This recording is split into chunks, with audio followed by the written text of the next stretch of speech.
I just have finished a short trip somewhere around 250 kilometers on my MV Agusta Stradale 800 from 2015 and decided to record this short video because I really appreciate this bike. A couple of weeks ago I had a chance to test multiple different bikes on a motorcycle exhibition, and I will provide my summary about different bikes compared to my Stradale 800 a little bit later, because right now I'm at a parking lot recording this little introduction to the bike itself, and then when I will get home I will use my microphone to record the comparison between Stradale 800 and other bikes I have tested.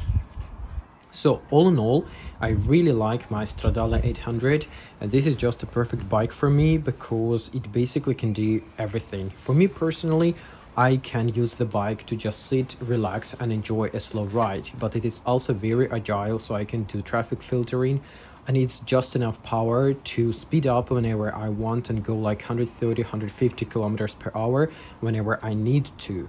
The engine is absolutely great, I really like it. The suspension and the brakes are also awesome. Like compared to some other bikes I have used, for example, Yamaha MT-07 or Kawasaki ZX650, these brakes are just like night and day. I had a few emergency situations. For example, once an ambulance stopped right in the middle of the highway and I was trying to follow that ambulance as a safe passage through traffic, and then these brakes just performed awesome. I just stopped well in time and was able to keep the situation under control. Of course, it's not everything ideal with this bike. It is from 2015, so it's rather old, and the biggest problem with the bike that I can say is the quick shifter. So last year when I was making a service for the bike, they have told me that my particular Stradale has the first version of quick shifter installed, and that one has some known issues. So sometimes it's working, sometimes it's not working, and it can be clunky. Unfortunately, because of the war in Ukraine, I have donated all my savings, so I don't have right now any spare money to install a new upgraded quick shifter, which is supposed to be much better. I also do not have enough funds to fix this broken light, because this lamp, to be able to replace it, I would need to buy this whole set. I cannot buy this plastic, and that would cost me about 500 to 600 euros. It's rather expensive. While I'm looking at the front, I also need to mention that this windshield is not the best, but I really appreciate to have it, especially because I can adjust the windshield height. And originally, or first, I didn't really realize that I can adjust the height, and I was using it at the lower bottom position, and that was horrible because the wind was kicking me straight into the helmet and it was extremely noisy, extremely hard for my neck. But once I have realized it, I have just raised up or risen up this windshield, and it is way much more comfortable.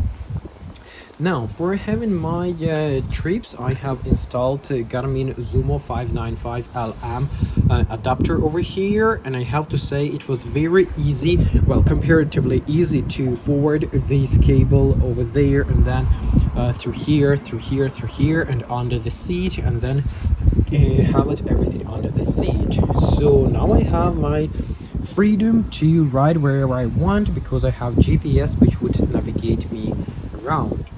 And if I would have to complain about the bike, then probably the most annoying issue for me is the fuel tank.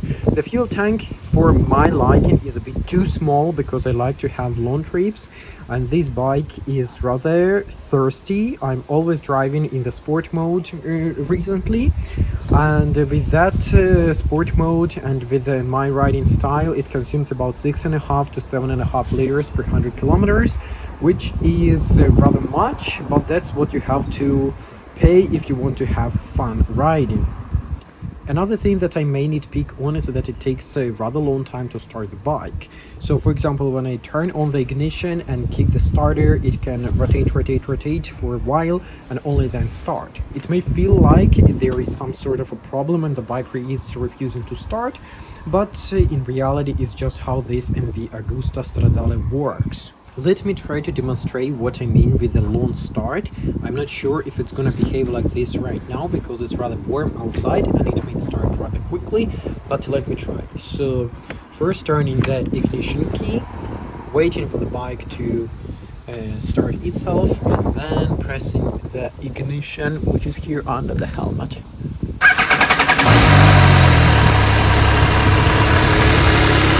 If I would have to pick something else to complain about, then I would probably complain about stability and smoothness at low speeds.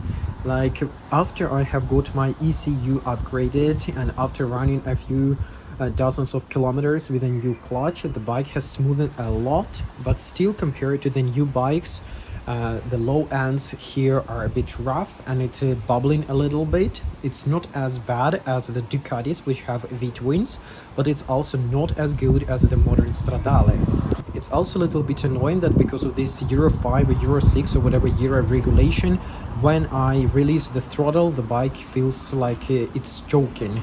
But you just need to get used to it and don't drop the throttle, but rather slowly release it if you just want to reduce speed a little bit instead of just throwing it and handing it.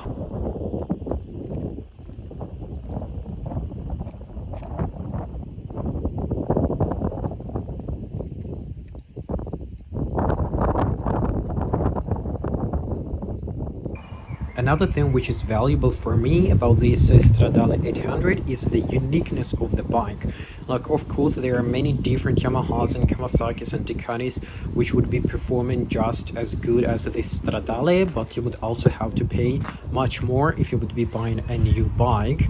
At the same time, having this MV Agusta, you're having an Italian masterpiece which works really great, and even though you have flaws, it is always nice to just go out and see this beautiful looking motorcycle, take it for a spin, for a ride, and when you see like Yamahas, Kawasaki's and Triumph all around you, and then you're coming on a Stradale, well, like, it just feels a little bit different and it is unique. So for me it feels rather nice, and I think I really appreciate this motorcycle.